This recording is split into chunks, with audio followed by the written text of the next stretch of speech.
Bob Nation. Let's go. You. Squad. That was quite the intro, boys. Mid-season form. Mid-season form. I could have sworn it was October 15th. Feels I like wish it. it was. All right. What's up? It's DMVR Bus Prime Time. It's been a minute since the quad pod has been together. We're back for the new year. Quite a bit to get to. We'll talk about the CFP again. Is the SEC's reign of terror over? Quentin Gibson. We just got a commitment, by the way. But we start today remembering the best moments from Travis and Shedeur at Colorado. It's time to reminisce, boys. Who wants to start? I mean, you could absolutely go in chronological order here and start with TCU, but I'm not going to do that because we talked a lot about TCU, and I'm sure someone else will mention it. I think that when I look back on the Travis and Shedeur era, and other than the fact that there's going to be many trophies in Legacy Hall that have their names on it that will, of course, remind us of them, I think I'm going to think back to the Baylor game and the sequence of greatness that we saw from those two players over the course of, probably 20 real-time minutes, maybe less. And it starts with, Shedeur's Hail Mary or whatever you want to call it, buzzer beater, to tie the game. I actually understand some of the pushback on Hail Mary just because of what a great individual play it was. It was not like just luck, throw it up and hope something great happens. It's, scramble all the way to your left, barely avoid getting the ball knocked out. 1 millisecond later, that's a strip sack. Getting the ball off, putting it into a perfect spot, and LeJontay Wester coming down with it. And then just a few minutes later, Travis having the forced fumble to win the game. To me, that was at Folsom Field with the crowd pop that we got from both of those moments. That's what will stand out to me of just like a microcosm of the greatness that we got to watch for 24-ish games. Oh, yeah. The Baylor game immediately came to mind for me as well, RK, and that was very well said. I'm going to remember that game and that night for the rest of my life. And I'm also going to remember the first time I actually saw Travis Hunter and Shedeur Sanders with my own eyes in live game action for the first time. I remember that moment as well for the first time in my life. Y'all both, all three of y'all were actually lucky and privileged enough to see those two individuals play a full season last year. I wasn't in Colorado just yet. So week one of the 2024 season opening win against North Dakota State was my kind of introduction to those two special individuals. Again, with my own eyes, seeing it up close in person. And Travis Hunter's first touch of the 2024 season was a simple hitch route that he took to the crib. I just remember it playing out that ball going over to him, and I'm like, oh, this would be a nice little chunk gain. And he just erases the angle of a safety and just flashes the acceleration, the speed that's going to make him the best player in the 2025 NFL draft. And that was when it was like, oh, this is for real. That was different seeing it in person as opposed to TV. And then later that game, 3 touchdowns, I believe his third one came where he was absolutely being mugged by a North Dakota State cornerback in the corner of the end zone. And prior to that moment that Shedeur and Travis had, where Shedeur kind of threw him a ball that Travis was interfered with. And Travis is telling, Shedeur this on the sideline, I think during the timeout or something.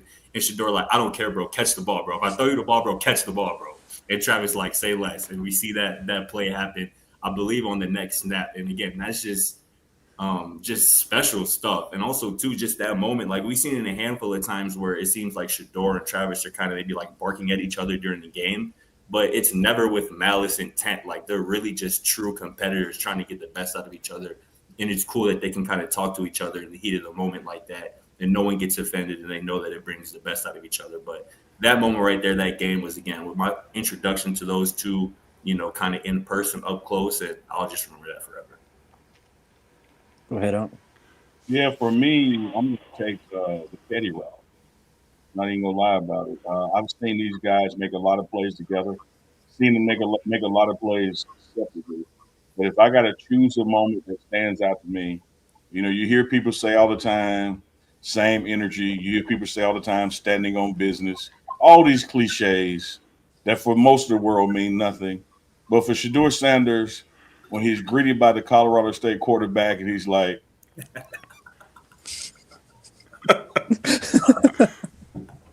"You over there, take it that way. We good." Like, don't try to come buddy kumbaya now. Take the ass whooping, take the L, be about your way. We heard everything you said. We got the receipts. Not interested in the bromance. Give me that as a memorable moment because you're going to see the highlights. You're going to see the game footage for years to come, but nothing just showed you like the competitive personality that he is, even off the field, even though that was on the field when the game is over. Then when he chin checked that guy without actually touching his chin, he landed a straight up knockout blow and never raised his fist. Give me that Shedeur moment. That's a good one. Mine's actually kind of before Colorado, if that counts. It was the Celebration Bowl watch along we did, RK. Mm-hmm. I mean, Unk, you were there. That was just like when it fully hit. Like, wow, these guys are going to put on the CU Ralphie logo, the black and gold, and play at Folsom Field. Just seeing, that play, the last minute play to send the game to overtime. That's one that's burned in my mind. It's the patented Shedeur moonball. Travis just making a play in double coverage, like just not even looking human while he does it. So that was really the start of it all. But then, TCU. You said someone's going to bring it up. I'll bring it up then myself because, my God, what a way to announce your arrival to Colorado, setting school records and officially putting the nation on notice. Like, these two guys are not here to play around. They're here to make history and take names. Yeah, that to me will actually go down as one of my favorite sports memories of all time. Probably right up there in terms of ones that didn't, like, in terms of regular season moments that I can remember as a sports fan, because we were so validated in that moment. Everything we had said leading up to that game was against what everyone else was saying. And people don't realize that. Like, Jake, you and I remember, and I want to go back and watch that Jackson State watch along just to hear kind of the things that we were saying. But, like, you and I were kind of looking at each other during that being like, oh, these guys are the truth. Yeah. And we had watched a little bit of film on these guys and whatnot. And so, we go through the whole offseason being like, no, like, Shedeur Sanders is unbelievable. And his skill set is going to absolutely translate to Power 5. And Travis Hunter is a freak who is going to make eye-popping highlight plays all over the place. And then, we talked about the roster and all of the turnover that they made and, Dylan Edwards and just going through that. And we were truly like, we've sounded like homers before, and certainly I have, hundreds of times on this show. I don't think we were ever looked at as side-eyed by others as leading up to that game saying, like, no, Colorado can win this. And there was so much 1-11 talk, so much FCS talk. And then they just go out there. And, within the first 5 minutes, it was clear, like, oh, no, we were right. They belong here. Yeah. They more than belong here. They're standouts on this level. And they're going to have a chance to win this football game. And going through that and just like, the belief I think that happened in the crowd, because I'm rambling here, but now you got me going. I remember the night before when we got off the show and a ton of my friends were in town. So we went back to the hotel bar and hung out with them for a minute. And like, everyone wanted to believe, but there was still this cautious undertone around, yeah, of course, under everything. And so when I went back to the hotel, I'm like, I think we're gonna win. Like, you guys should have seen the aura in that hotel. And a lot of my friends were like, really? Like, for real? I was like, yes, for real.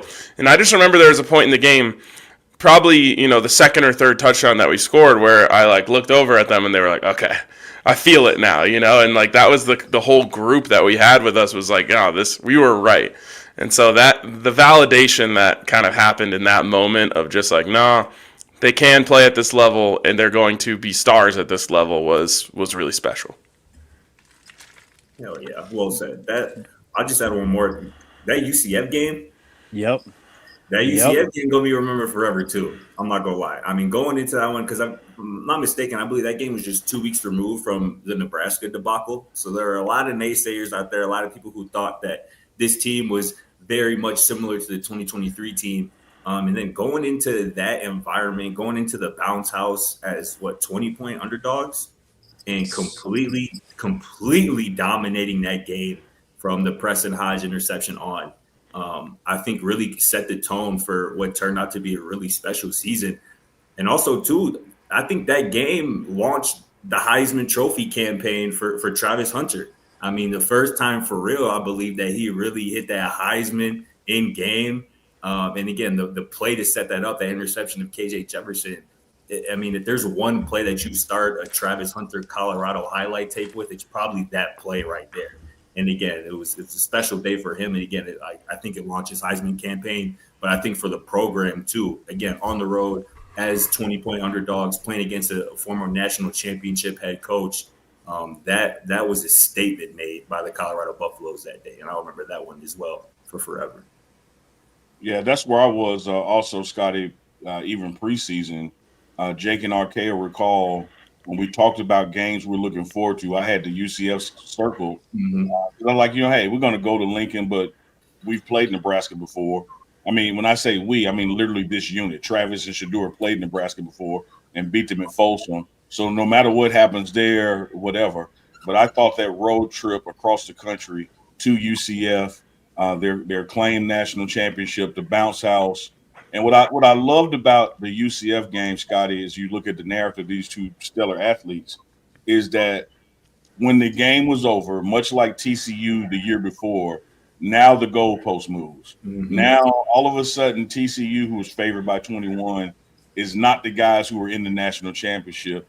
Now that we go to UCF and they're favored by 20, now they're not who we thought they were in the bounce house. It's like it is Travis and Shedeur and Coach Prime and all the ancillary parts of this team that mean the post-game moving of the goalpost. Because the minute you say, you did it this time, but you won't be able to do it against RK, and then it happens against RK. Oh, well, RK had an ingrown toenail. If it wasn't for that, it's always some kind of damn excuse. And it's because they kick ass, like they dominated what they do.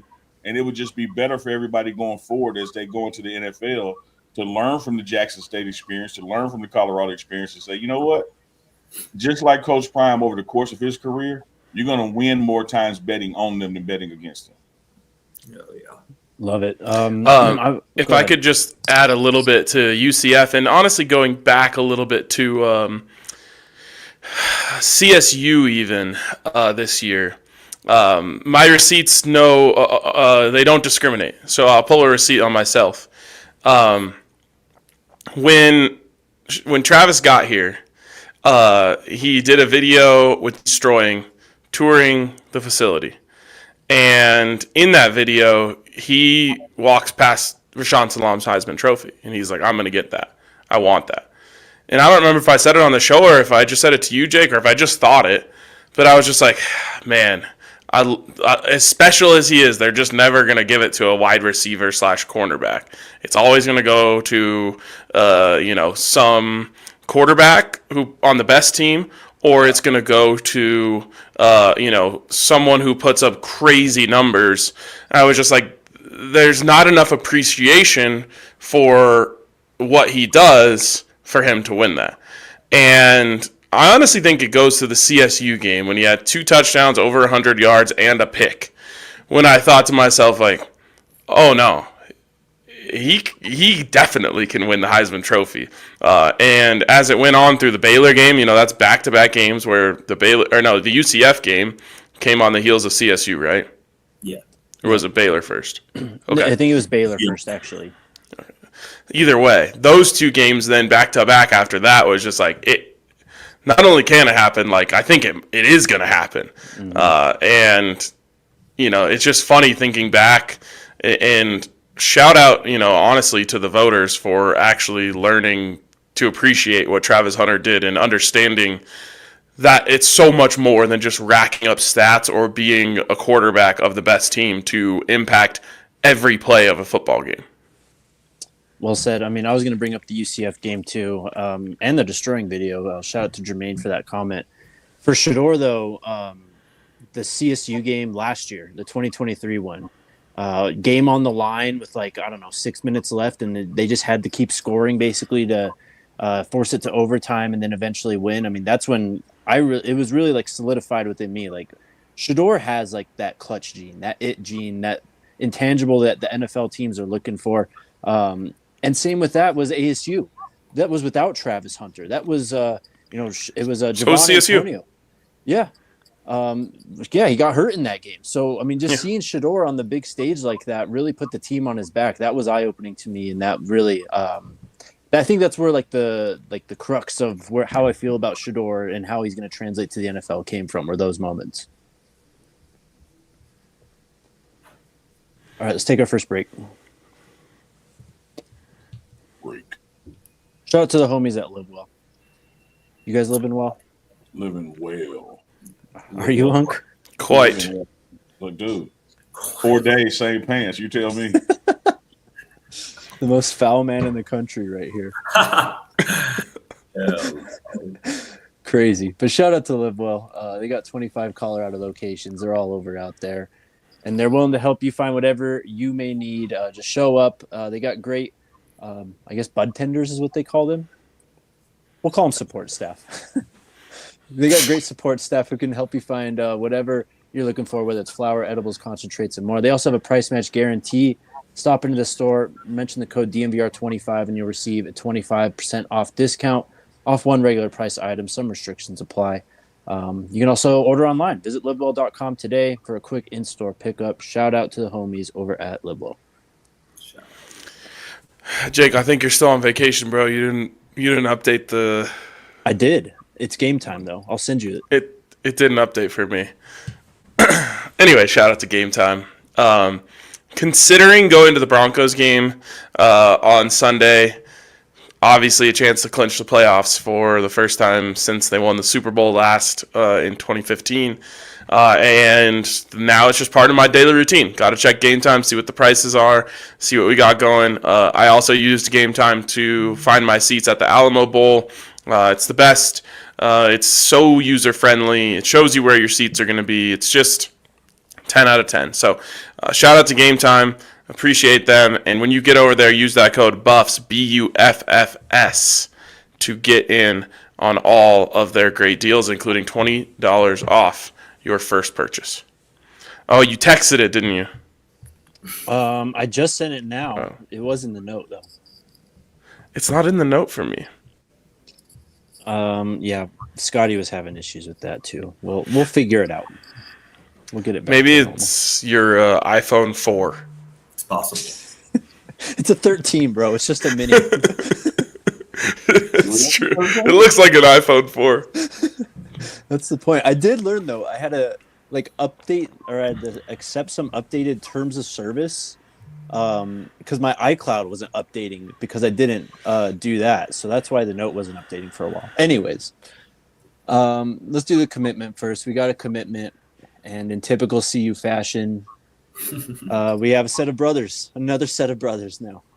Kylan Salter is committed to Colorado. He plays linebacker. He's from TCU. He was a 2023 three-star recruit, 673rd overall player. Was hurt most of 2023. Did a lot of special team stuff this last year. Only 2 tackles. Of course, Caden Salter's brother. Just keeping it within the family there, Colorado. Yeah, this is awesome. It's just, I want this to be a staple of the Colorado program, that you come here to play with your family and not just figuratively like every program in the country wants to say, but literally. And, what a great example that's been set before them by, Shedeur and Sanders. LeJontay and Jalen Wester. Go on down the list. So many guys who have been real contributors here that also just embody what it means, to put family and football together. I think that LeJontay and Jalen probably like the most powerful brotherly combo that I've seen in terms of the support that they give each other, the love that they give each other, the way that they pour into each other before, after, during games is just really, really special. And I think, the video, which they've been doing this back to FAU, but the video that came out during the CSU game of those two guys, the first time I truly noticed it, praying before the game, and LeJontay just hyping up his brother, is such a special thing that I think really should resonate with parents. I'm not a parent myself, so you can weigh in on this, but like I just can't. First of all, can't imagine how proud the Wester family is when they see those clips. But if you're a mom to two sons who are going into football, seeing a moment like that, I can't imagine you would think anything else is like, oh my God, I would kill for my sons to be like that when they get to play at the next level together. So it's a special thing that I think we have going, and I hope it continues, forever. Yeah, absolutely, RK. I'll touch on it as a parent, and even as I guess a coach adjacent staff person who sees it. You can't calculate the support part of it. There are a lot of times that you have brothers on the team, and of course you will want like the Shiloh and Shedeur thing where both of them are having an impact on the field. But the reality is, because of depth charts and that kind of thing, that may not happen. But for that brother that is out there, who knows what the hell LeJontay Wester would be if his brother wasn't on the team for those moments pregame, or for the down moments postgame. Like you just that whole support system of having a family member on the team. When you get to a place like Colorado, if you're not from those border states around it, you're a long damn way from home. And having a piece of home with you while you go through the rigors of spring conditioning, summer 1, summer 2, and fall camp, and have tough situations in games that you got to overcome, ain't nothing like having a brother, man, and having a brother there. And so I look at that part of it, RK, not the impact of both people on the team from a game time statistical standpoint, but both people on the team from a support system standpoint. You can't calculate it. Yeah, y'all preach it right now, and I feel like the many sets of brothers that were on this 2024 Colorado football team was a large contributing factor to how tightly knit this team was all together. And you saw that kind of play itself out, in between the lines on the field when it was game time. And I love the point you brought up, about, what would LeJontay Wester be, without his brother, in terms of, we don't see the support, the talks that they have, behind closed doors when after a rough day of conditioning or a rough day of practice. And I just think about what, Kylan Salter can do for, his brother, who is going to have a lot of expectations heaped upon his shoulder, ostensibly as, the quarterback of the Colorado Buffaloes here moving forward. And for him to have, somebody that he's familiar with, somebody that he loves, somebody that's a literal blood brother to him, kind of in an unfamiliar place, again, to Unk's point, coming from, Cedar Hill, Texas, coming from Liberty up to Boulder, Colorado, that's going to be a bit of a change for just about anybody. And having somebody who you're familiar with, somebody who you have a lot of love for, like a brother, I think is going to make, that transition a lot easier for both of them, but particularly, for Caden. Again, when I mentioned he's going to have a lot of eyes on him, a lot of attention on him. And again, just having somebody like a brother there with you is going to, be huge. Yeah, 100%. So what makes CU so special, right, is we feel it when we walk into the, the hotel, the building, whatever it is. You get to experience it every day, but it's truly like a family in there. And then when you actually bring in family, it just further reinforces that. And to Unk's point, I mean, all these guys are coming from all over the place. This isn't the old days of like Colorado, Texas, and California kids coming to CU. It's, people from Florida. I mean, these guys are coming from Texas, but it just gives you that little extra want to dig in, in those tough days, especially dog days of spring football, dog days of fall camp, just having literal family right there for you. It changes things, and it's what makes you kind of special, honestly. Absolutely. Yep. All right. There's a little bit of portal stuff I want to get to, but Quentin Gibson, we've talked a lot about this kid. He just went to the Under Armour All American camp, and whenever we talk about him, it's always how is he only a 3-star? And so we just see the clips literally going on Twitter recently. He's just cooking these 4-star defensive backs. I mean, this guy is the definition of underrated, and he's already like one of those hidden gems. In NCAA, you do the scouting thing, it pops up with the green gem. I mean, how is he not like that already? I know we're kind of putting a lot on him maybe at this point in time, but he keeps just surpassing every step along the way. I mean, 40 touchdowns, whatever it was, damn near this last season. Gets a call from Coach Prime after the Under Armour All-American camp. We got a special player coming in, man. Yeah, I don't think you can heap enough pressure on him. I think he welcomes it. Coming up the way he came up, producing the way he produced. Texas ball ain't no joke in that Metro Dallas market as far as competition to get to the state championship and dominate there and make a name for yourself. These guys grow up with a chip on their shoulder in the football circle. You think about when Coach Prime started his Truth League there, and you got 12,500 kids show up, to be on Little League teams. And you come up through that kind of atmosphere, not to mention you're a little guy, and you've never listened to people who told you were a little guy. It's much like Jimmy Horn Jr. and LeJontay Wester. When people try to think about, man, how are you going to replace that production? You're looking at how we're going to replace that production. Speed absolutely kills. You can't tackle what you can't touch. And so the size doesn't even come into play because he uses that speed and size to be elusive. Somebody once asked Barry Sanders, man, how do you do it? How do you get those moves? He said, shit, I hate being tackled. Like I'm trying to avoid being tackled. That's how I do it. And this kid is the same way. When he gets that ball, man, he's gonna make some special things happen.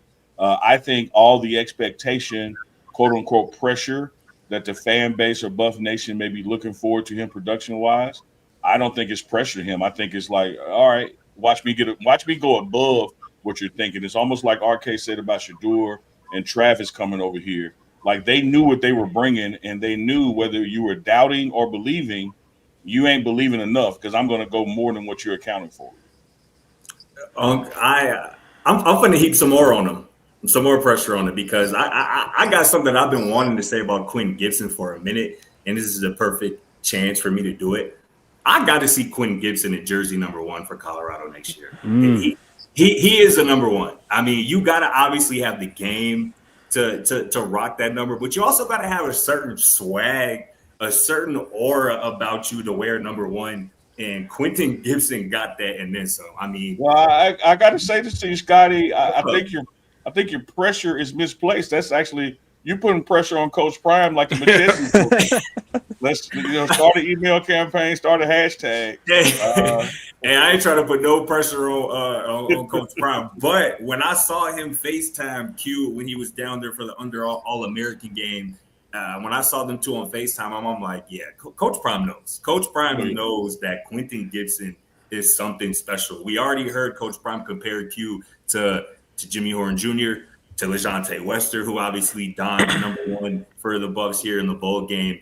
And again, when you Quentin Gibson, you torch 6A Texas high school football for 36 receiving touchdowns, which is a Dallas area record. It's the 4th most in the state ever. 36 receiving touchdowns. That ain't a fluke. And that's not a fluke. And you had three receiving touchdowns in the state championship game. That is actually a Texas record. So this dude has been doing it since the season started. I mean, before the season, offers from like Army and Prairie View A&M was pretty much it for him. And then for him to go and do what he did, I mean, he is electricity in a bottle. That's what Quentin Gibson is. And again, I just need to see him in that jersey number 1 in 2020. Scotty dig this for that jersey number 1. The stuff you mentioned is box score stuff. What about his blocking when he puts somebody on their ass? Mm-hmm. Like he is 160 with 2 bricks in his pocket, and he's knocking down a dude that's 195 with a jam and standing over him. Like 5-star. I would play hurt and tell the coach I can't go back in if a guy did that to me and that size disparity. We're getting a straight up dog, RK. I think he's going to live up to the expectation. I think he's going to embrace the work ethic that is expected for spring and summer 1 and summer 2. And I think when we get through that, man, and those real numbers start to come out, Scott, it's going to be interesting to see if a true freshman can come in here and earn number one. That'd be crazy. A couple things I want to add on Q. One, while I was complaining about his ranking or lack thereof, I came to learn that 247 says that they use their 5 stars and they try to only give away 32 because they're trying to predict the first round of the draft 4 years from now, which is really, really odd to me. I have heard that. Yeah, and someone sent me a link that has it. It says, like, there's a reason we only give out 32 5-stars. It's because, you know, the 5 stars are supposed to be the players who are going to make it to the next level, blah, blah, blah. You know, a best way to grade how we got our 5 stars right is to look at the first round when they enter. To me, for a place whose job is to rank these guys, why are we moving 4 years ahead? It's hard enough to predict how a senior is going to do in the NFL, let alone a senior in high school. It's already a fool's errand, and you're making it even harder. And then to me, it's like, this should be about how these guys are going to play in college. That's why everyone is interested in their ranking, not about the pros. And not even all of college, their first year of college. For sure. I mean, it's a projection of to me, how impactful these players are going to be for their college team. So that part is crazy. The other thing that I wanted to say about Q, and just to add on to that, I guess, is because he's so small, that's their excuse for, well, it's rare for a guy this small to ever be a first-round draft pick. Again, not how it should be looked at. His speed is obviously what catches everyone's eye, and his playmaking ability and just, you know, movement in the open field is really special. But there's a lot of those guys. Those guys can be found all over the country, and you know, there's some great players that do that as well. He's definitely at another level with the speed. It's the catching. It's the, you know, the hands. It's the contested catches that he makes. It's the one-handed catches that he makes that really takes him from, like, oh, this is an exciting, fun prospect, to, like, oh, this guy could be a superstar at Colorado. Yeah. And one thing to throw in that, RK, when you look at these receivers who are choosing Colorado, you look at what Jason Phillips can do, the wide receiver coach, to bring out the best in them. You also have to look at the accuracy level of the two quarterbacks that we're foreseeing for this QB battle. They know how to put the ball where the receiver can catch it. You know, and so you see a guy maybe in high school, you know, having to make this dramatic catch and get outside his catch radius to bring a miracle ball down. You don't have that issue with the quarterbacks coming, you know, to see you. Like, they're going to put the ball where you and only you can get it, which is only going to increase your success rate. You know, you don't have to worry about, damn, let me get this bad pass that Jake threw me. Let me get this bad pass that Neely threw me. It's like, no, like, he threw that right where I was going. So I think from that standpoint, you're going to have some growing pains, you know, regardless of which quarterback starts week one, regardless of what receivers out there, because keep in mind, you got a bevy of receivers that got to be developed through this offseason. You know, Amarian has missed a significant amount of time. Killer Cam has missed some time. So you got some guys coming back with some experience, but they're going to have some rust on them as far as game time goes. Throwing a couple of freshmen with that, you know, you got the kid from Tulsa that experience-wise is going to be more toward the top, but these other guys got to get pulled along first. I think all that spells some short passes to Q, and he just cuts it up 50 yards. You know, Definitely. Love it.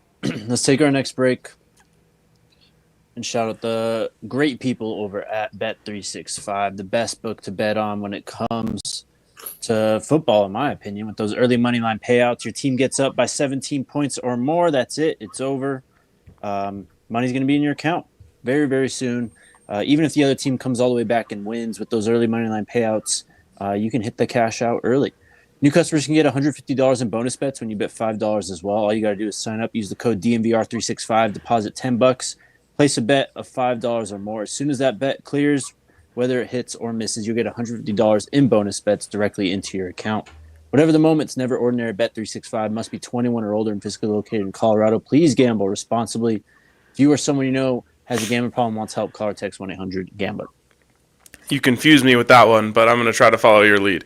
Also, shout out to Elevations Credit Union, home of the sexiest credit card in world history. You guys know all about it. It's that matte black finish with the foil gold, I would call Colorado Buffalo over it. Honestly, looks just like the helmets that they wore against UCLA last year, which are some of my favorite. And they wore them once this year, I think, too. But those are my favorite. Maybe at Arizona. I think those are my favorite non-gold helmets in the repertoire. So many great things that happen with the Go Buffs Visa Signature Rewards card, but the best part is every single time that you swipe, it gives back to Colorado Athletics and helps move us forward into the next big win. So, shout out to the Go Buffs Visa Signature Rewards card, and shout out to the only place where you can get it, and that is Elevations Credit Union. Visit buffscreditcard.com to apply and see full card benefits and details. Okay, there's some portal stuff we got to get to, and then I know you want to talk about just have an CFP. earthquake, Jake? You No, okay? it's this desk. Like, what's going on with Utah? He's looking like Mr. Krabs Jake. I barely touch this desk, and the camera moves. It's crazy. Hey, that might be a new nickname unlocked. I'm not gonna lie, Earthquake Jake. That might Hey. Every time he hops on the bus with an attitude, we all just start shaking. Please. That's good with Scotty.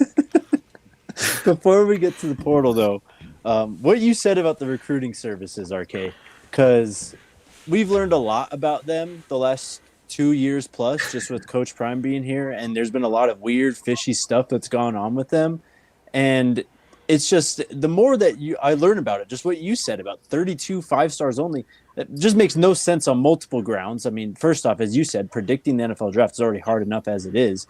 But how is there only 32? Because there's not 32 guys every year who are deserving of that. There's more or less. So you're either, putting a fake 5-star on someone who's not deserving, or you're leaving out guys who should be 5-stars that aren't deserving. The whole thing is just, it's fishy. And the more we learn about it, it's, I don't know, it's getting harder to actually respect it. I couldn't agree more. And it sucks because it's the thing that quantifies it, right?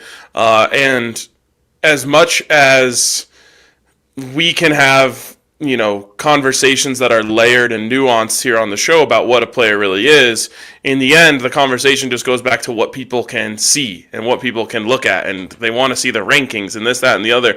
And a lot of that is outside, but a lot of it also is inside. There are fans who aren't as dialed into us on a daily basis as the great people who are here in the chat, but they see it and they're like, well, if Coach Prime's such a good recruiter, why are we 45th or whatever? And it's like, okay, now I got to explain this to you. But it is hurt. That does hurt when every time someone commits to Colorado, somehow their ranking is lowered. And if a player decommits from USC and comes to Colorado, they go from a 5-star to a 4-star. Like, that hurts the perception, and it really doesn't matter. But because perception can sometimes be reality, it doesn't help the cause, that's for sure. So it is frustrating, and you're right, Jake, that a lot of the stuff that we have learned over the last couple of years, paying as close attention to it as we do, makes it harder to respect. The unfortunate thing is there's not another place to turn. It's not like we can turn to another place. It's like, oh, no, this is the real rankings, or this is the real stars. So it's I don't know, it's one of those things where you hope over time it would just become irrelevant, but in the end, it's like, it's just easy. It's easy for people to look at and say, this is how good you're doing, or this is how good this guy's going to be. Yeah, I agree with all of that, and it's all spot on.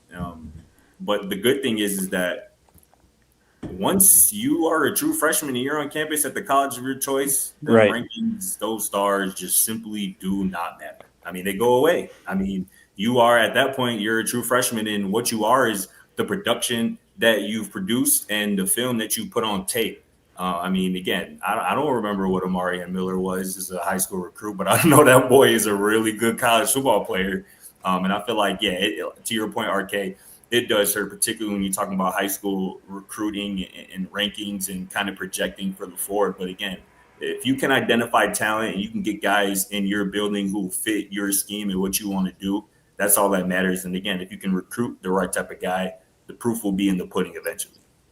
Yeah, let me take the wedge and drop my point right in between RK and Jake as one point, and then Scott as the other, because RK and Jake, y'all are spot on in how these analysis are flawed going into things. And Scott, you were spot on in why it doesn't matter when the season starts and play starts when you get to college. These stars are oftentimes misplaced, Jake and RK, and this is something that I have heard Coach Prime tell his staff with my own ears, tell his recruiting staff, his coaching staff with my own ears. Guys, remember, we are coaches. Stop worrying about 5 stars. Bring in a 2 or a 3 and make them a 3 or a 4. Bring in a 4 and make them a 5. Let's don't forget that coaching still matters. And so you can go after this 5 guy, and he ain't what you thought he was when you could have spent some time with a 3 or a 4 and elevating him. Because at the end of the day, all that matters, that truly matters, is how they perform on the field. So you can have a 5-star, but that doesn't mean he meshes with your room and your coaching style. And then that's going to impact production in that room and thereby as a team. I do think that the ranking system, RK and Jake, needs some fixing and some tweaking. It should be about what you accomplish in high school and what I predict that you will accomplish at least in the first 1 or maybe 2 years of college. But to attribute it to, I think this guy's going second round in the NFL in 4 years.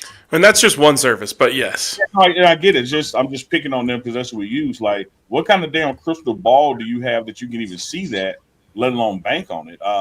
And then to cap the number at 32 when you could potentially have 60 of them 1 year and only 5 another year.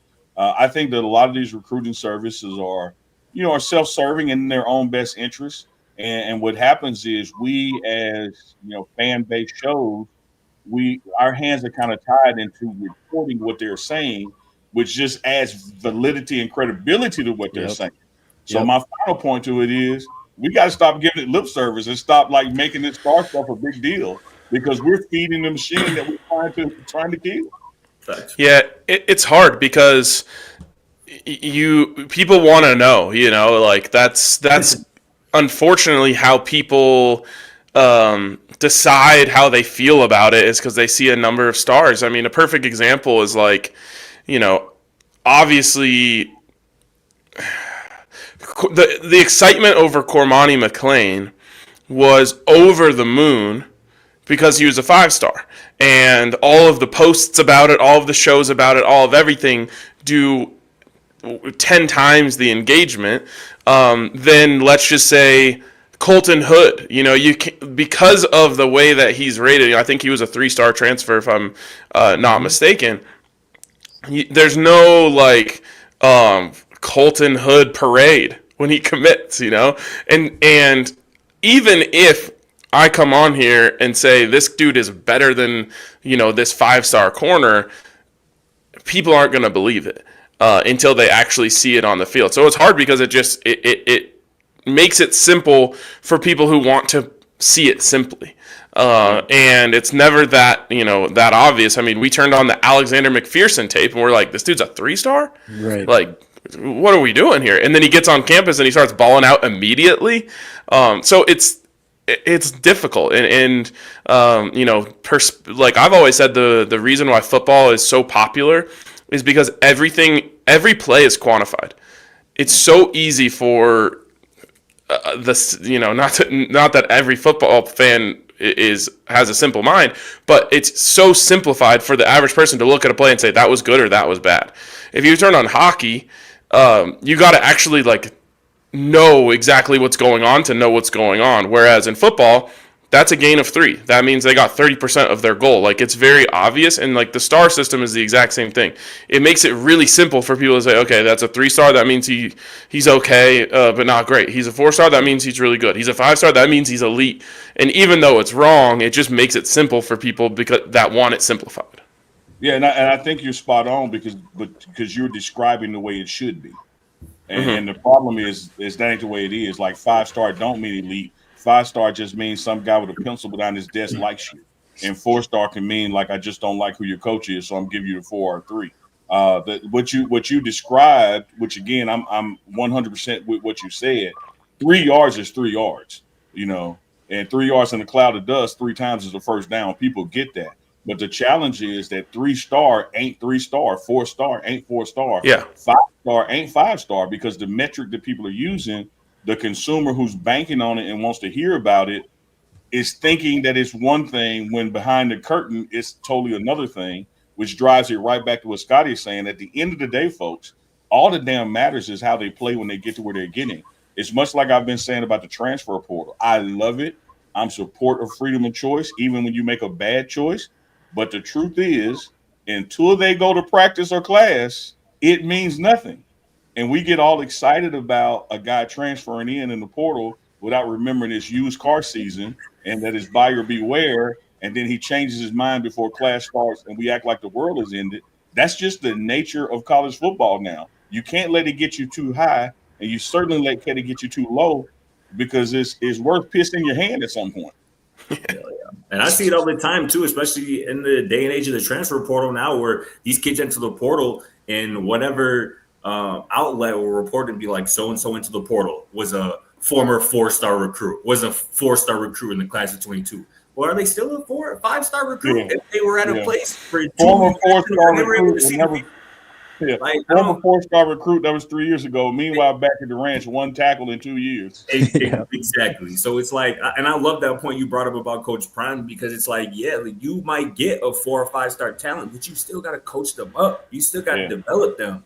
And I feel like that's kind of being lost too, where especially with all these numbers, these figures being thrown around in NIL deals, a lot of people think like, if you can get the most 5-stars, you get the most, highly ranked talent, you're going to be a good football team. And that's certainly not the case. Just ask Texas A&M the last couple of years. And that's one thing, bros, that I'll say to the Quad Squad.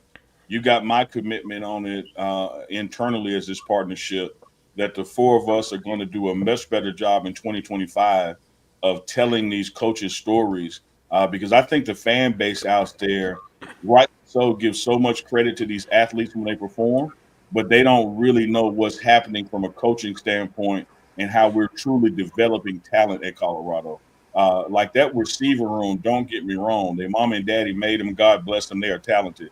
But you got to really look and see what Jason Phillips does on a weekly basis with them to get them from March to August, and then to get them from August to Thanksgiving. The same thing, we like to poop on the linebacker room. But my God, what would it be without Andre Hart? Like if you think we missed some shit now, just like take away the coaching and see what you would have. And you can go across the room with that.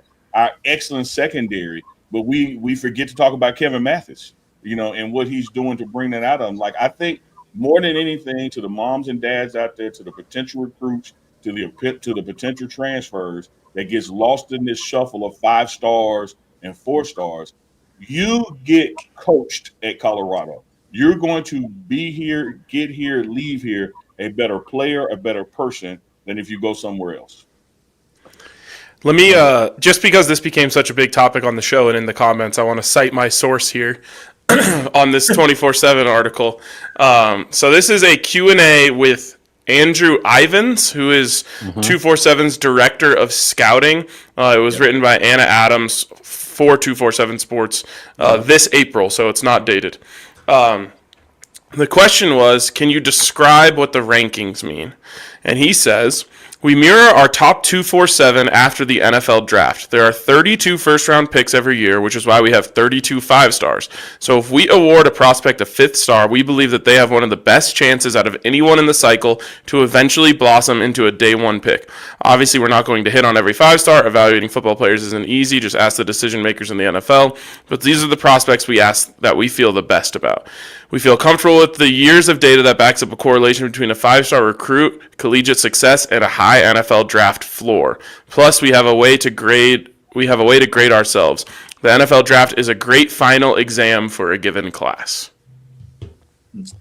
Interesting. We got to take a break, but real quick, just to round this all up, this is something, Dre and I have been talking draft for a long time, and it's something that I think everyone needs to remember, especially with the NFL draft, but with this rating process too. And that's at its core, it's humans evaluating other humans, which is an extremely inexact science. And you can point to all these things, traits, numbers, body type, whatever you want.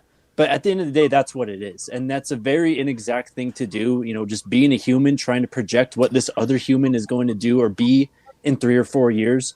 And it's exactly what the draft is, and it's exactly what these rating services are doing. It's like predicting a Jake earthquake. You don't know when, but you know it's going to happen. There it is. You better be ready.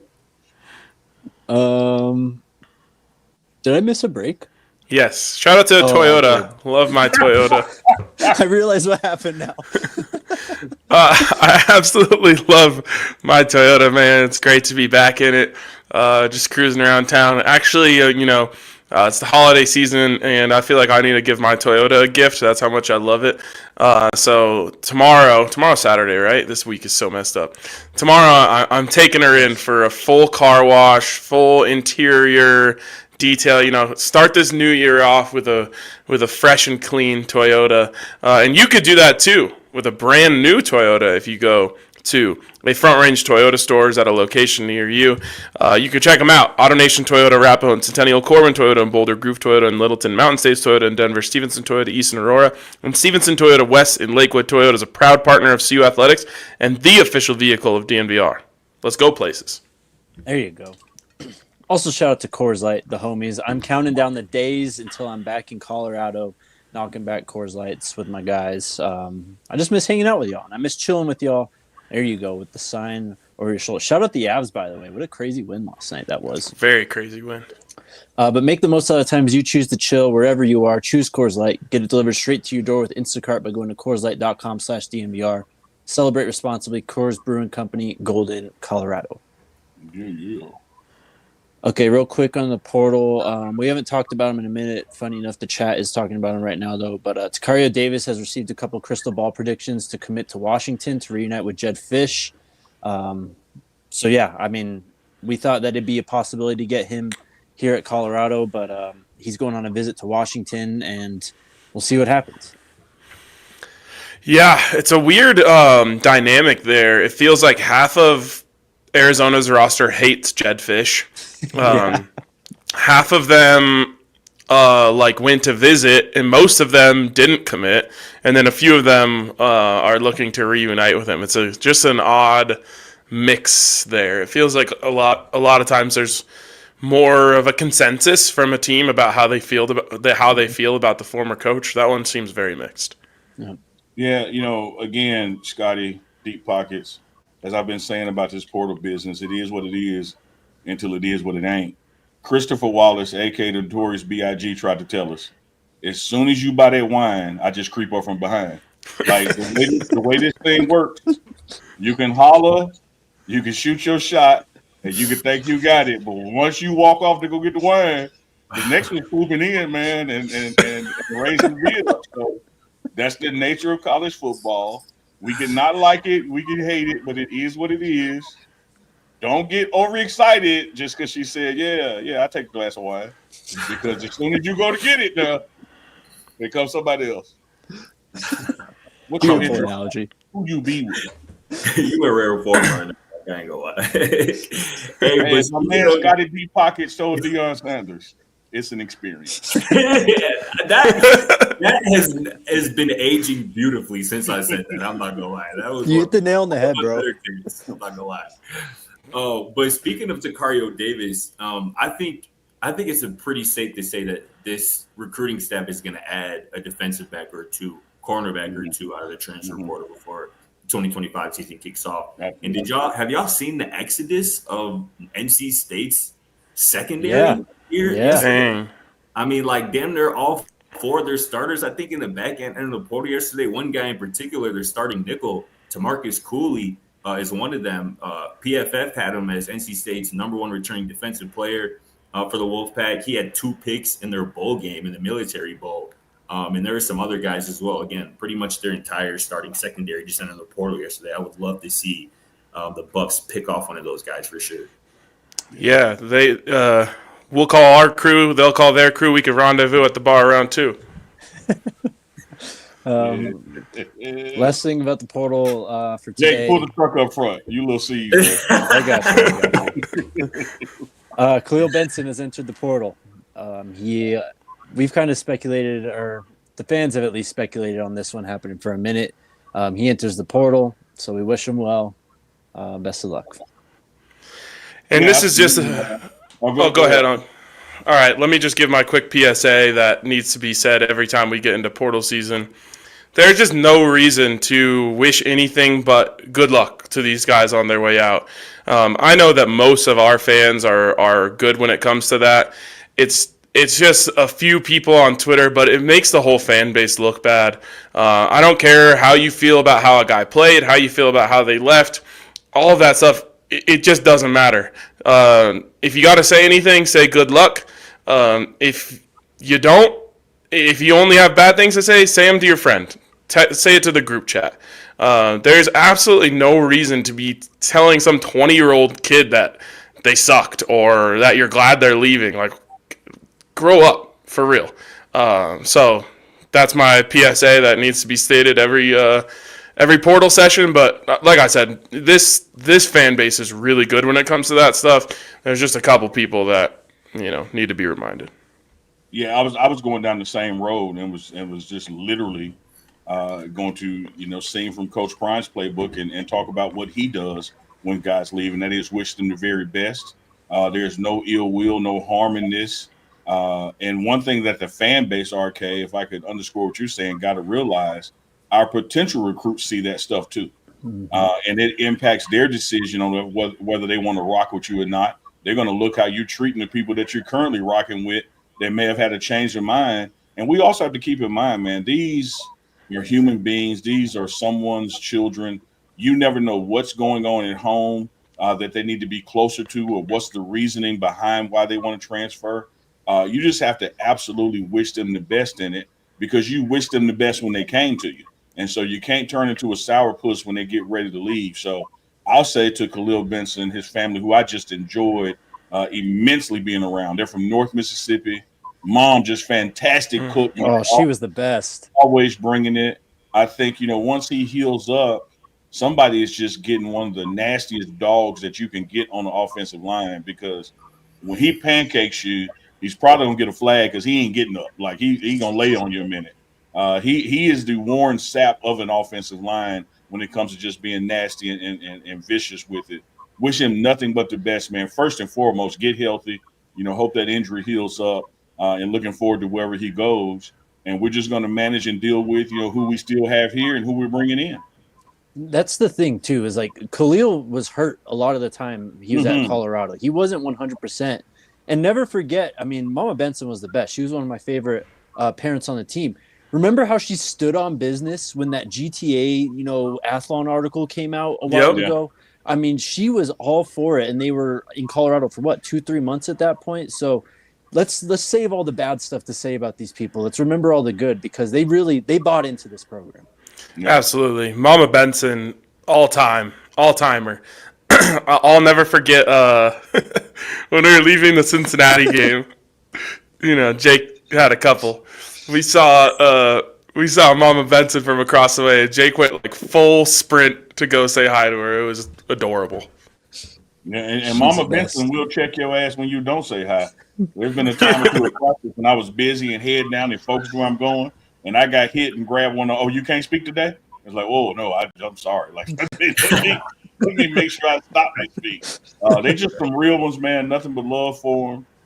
You just have to have some form of regret that things didn't work out here as best they could have, or as you had planned or vision, but wishing them nothing but the best in wherever they land. We do have CFP stuff that you want to talk about, Arcade. You still want to do that? We can save that for tomorrow. We're obviously pretty deep in here, and we got some comments to get to. All right. Let's go to super chats. We'll get to CFP takeaways on Monday. Paul asked, what happened to our collective? Seems like it's gone. So this is happening everywhere. With the revenue sharing, I don't know exactly what to call it, but with the revenue sharing that's starting this next upcoming season, all the collectives are being brought in-house under school control. So they're no longer third-party controlled. It's all just being brought formally in-house. So, yeah, that's what I was going to say. And the one thing I would say is that I think CU could have done a better job of announcing that or making it clear to the fans, which is why I wanted to talk about it when I saw that comment. But yeah, you hit it on the head, Jake. The collective is going in-house to be a part of the university now, and that should be happening across the way. But yeah, see, and there was kind of like shock and panic when people were like, "Where did it go? Where's the Twitter account? Why is the website down?" So I feel like we could have just put out a quote graphic type of thing that explained what was going on, but it is what it is. And into that, RK, Jake, Scotty, when we get deeper into it as time goes on in the next season, it's another feather in the cap for a recruiting standpoint, because when you talk about revenue sharing and where revenue is derived from outside of collectives, who's been on TV more, who sells more merchandise, your upside of playing at Colorado is much deeper from a revenue sharing standpoint than it is anywhere else. Absolutely. Also, this is completely off topic. Maybe you guys will catch my drift. Maybe you won't. Just a quick question. What comes first, forgiveness or an apology?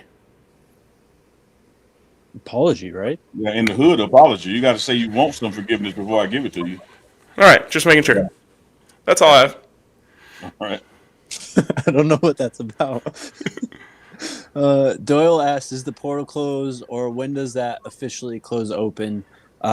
Technically it is closed, but I think it opens for teams who are ending their – I don't know, man. It's a mess. If you're playing in a bowl game or the CFP or what have you, the minute that clock hits 0, your portal is open for 5 days after the end of the game, and then it closes. Structurally, for everybody else, it's already closed, but if you're still playing, you got 5 days after the game. So we can anticipate, Scotty, some more interest in Colorado all the way through mid-January. Hell yeah. And I believe the spring portal opens April 15th for 2 weeks. Yeah, I think that's only a 15-day period. I don't know. They got to fix this shit, that's man. Right. I can't – no one can keep track of it. No one knows what's going on. Hey, Jake, I need one favor. I need you to say that again and bump your table when you say it. Fix this shit.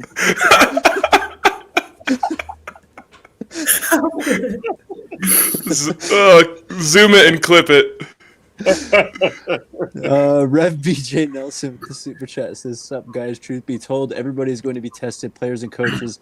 In the words of TD Jakes, get ready, get ready, get red. Hashtag no diddy." No diddy. Yeah, that hashtag was very appropriate. No diddy. What else do you got? Is that it? Yeah. That's all we got. I guess that's it. All right. I mean, we're already 3 minutes over an hour. It's not like we went short. That is true. We even had to get rid of a whole segment, basically.